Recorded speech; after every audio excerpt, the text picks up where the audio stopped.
guruhimizning nomi ya'ni 5 valyutalar deb nomlanadi. Afsuski bugun 4 tamiz 5-sinf ba'zi sabablarga ko'ra kela olmadi va biz o'siz ham sizlarga loyihamiz haqida to'liq tushuntirib berishga harakat qilamiz. Guruhimiz bilan loyiha tayyorlab kelganmiz. Bu loyihamiz birga kuchli, birga teng deb nomlanadi. Bundan maqsad ko'chadagi boshpanasiz, sovuqda qiynalgan inson 5 ta ayollarga, boshpanasiz ayollarga xayriya sifatida pul yig'ib, ularga yordam berish, ya'ni qish kunlarida, sovuq kunlarda ularga kiyim-bosh tarqatish bilan tarqatishni maqsad qilganmiz. Biz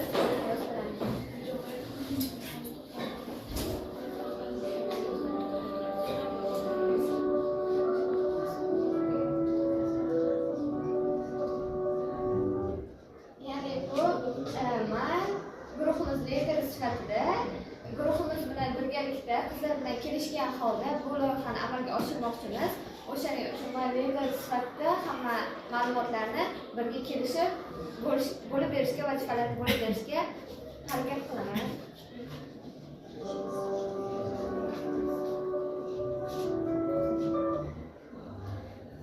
Men guruhimiz tashkilotchisi Inomjon va Kamolov. Guruhimiz tashkilotchisi Inomjon va Kamolov guruhda bo'ladigan takliflar, muammolar va boshqa masalalarni eshitib, ularga yechim topishga harakat qilaman.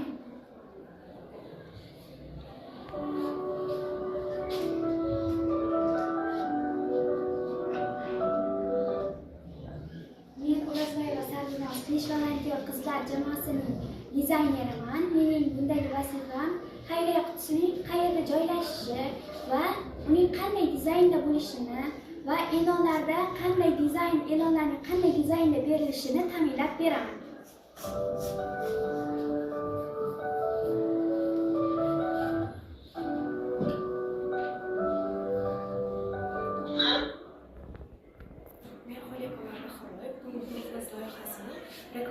Reklama qilishimizning asosiy maqsad yordamga muhtoj ayollarga yordam berish va bizga homiylar qo'shish, ular bilan birga ishlash. Bizda 5-ishtirokchimiz Mansur va Ra'no hisoblanadi. U bizning hisobchimiz sifatida xayriyaga tushgan pullarni yig'ish va har kuni hisobotimizga topshirish bilan shug'ullanadi. Har birimiz issiq uyimizda oila davrasida qishni kutib olarkanmiz. Ming afsuski, millionlab insonlar uchun qish fasli hayot uchun kurashga aylanadi.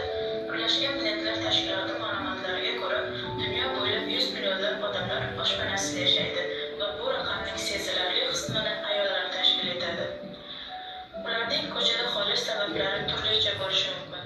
Oilaviy zo'ravonlikdan qochish, iqtisodiy qiyinchiliklar, ruhiy salomatlik muammolari yoki shunchaki hayotdagi kutilmagan zarbalar. Qishning ayozli kunlari esa ularning ahvolini yanada og'irlashtirishi, sovuq bo'lishi va hattoki bir qancha kasalliklarga ham duchor bo'lishiga olib kelishi mumkin. Bizning guruh o'quvchilari ana shunday ayollarning hayotiga oz bo'lsa-da iliqlik va umid olib kirish maqsadida birga kuchli, birga teng loyihasini yo'lga qo'yishdi. Ushbu loyiha doirasida biz 5 ta boshpanasiz ayolga qishki kiyim-kechak sotib olib berishni maqsad qilganmiz. Bu ishga oddiy xalqning xayriya pullaridan yig'ilgan mablag'ini sarflaymiz.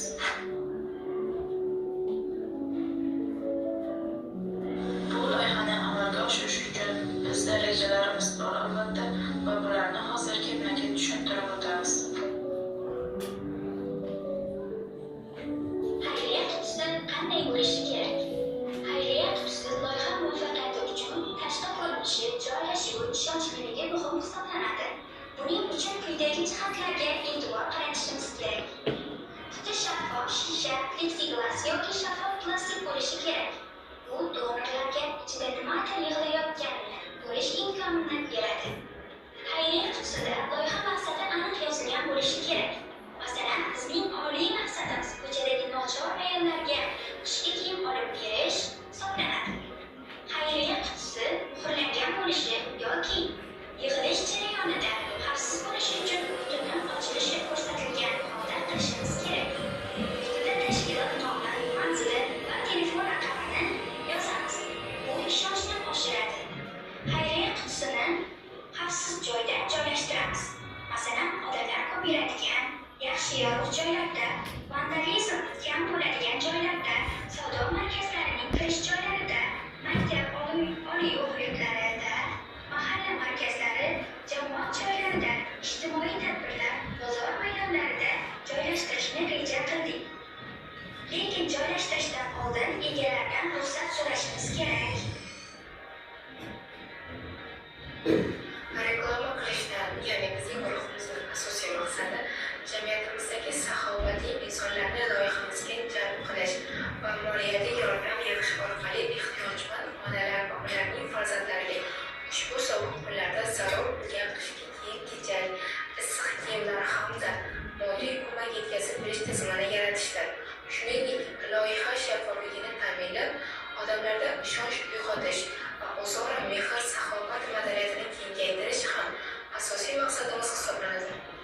Biz uy-joysiz kam ta'minlangan ayollarni vokzallardan, metro yaqinida va bozorlarda topishimiz mumkin va ularga o'z yordamimizni ko'rsatamiz. Birga kuchli birga tengmiz loyihasi ko'chadagi uyi bo'lmagan ayollarga qishki kiyimlar olib berish orqali jamiyatdagi kam ta'minlangan insonlarga yordam berishni maqsad qiladi. Loyiha insonlarda hamjihatlik, mehr-oqibat va birdamlik ruhini shakllantiradi. Sovuq mavsumda yordamga muhtoj ayollarga e'tibor qaratish, ularni himoya qilish va ularga yordam berish orqali jamiyatda ijobiy o'zgarishlar yaratish mumkin. Loyihaning natijasi shuni ko'rsatadiki, har bir kichik yordam katta farq qilishi mumkin va birgalikda bo'lish orqali insonlar o'z kuchini yanada kuchaytiradi.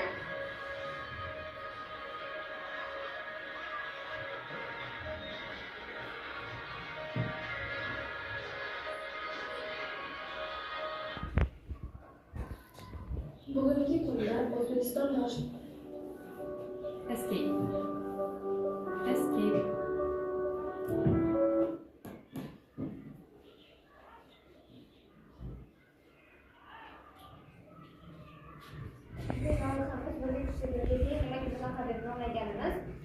Chunki biz 5 kishi bo'lib birorta ayolga yordam bermoqchi bo'lsak, biz bitta ayolga yordam berishga kuchimiz yetishi mumkin.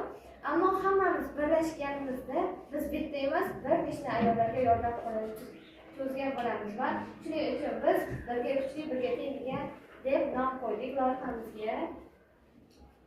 Bu shu guruhimiz a'zolari va qaysi anaqada ishlashlari. Bu bizning rejalarimiz. Xayriya qutisini yaratish, qiynalgan boshpanasiz ayollarga yordam berish uchun insonlardan olingan xayriya pullarini to'plangan quti yaratish, to'planadigan quti yaratish. Reklama qilish, xayriya qutisiga pul yig'ilishi uchun tarqatma materiallar orqali keng targ'ib qilish, ijtimoiy tarmoqlar orqali uzoqdagi puli ochiq insonlar ham xabardor bo'lish uchun harakat qilish. 5 ta boshpanasiz ayol topish, bu biz 5 ta boshpanasiz ayollarni shu vokzaldan yoki metro yaqinidan va bozorlardan topishimiz mumkin va biz buni amalda qo'llamoqchimiz. Va oxirgisi yig'ilgan pullarga kiyim-bosh olish. Agar bizning maqsadimiz mana shu qish tugab qolmasidan 3 oy ichida yig'ilgan pullarga o'sha qancha odamga yetsa, qancha ayolga yetsa, qiynalgan boshpanasiz ayollarga kiyim-bosh olib berish. Bu biz Instagram kanal va unga har xil postlarni joylab boramiz va u postlarda o'sha insonlarga yordam ko'rsatayotganimiz, pul yig'ish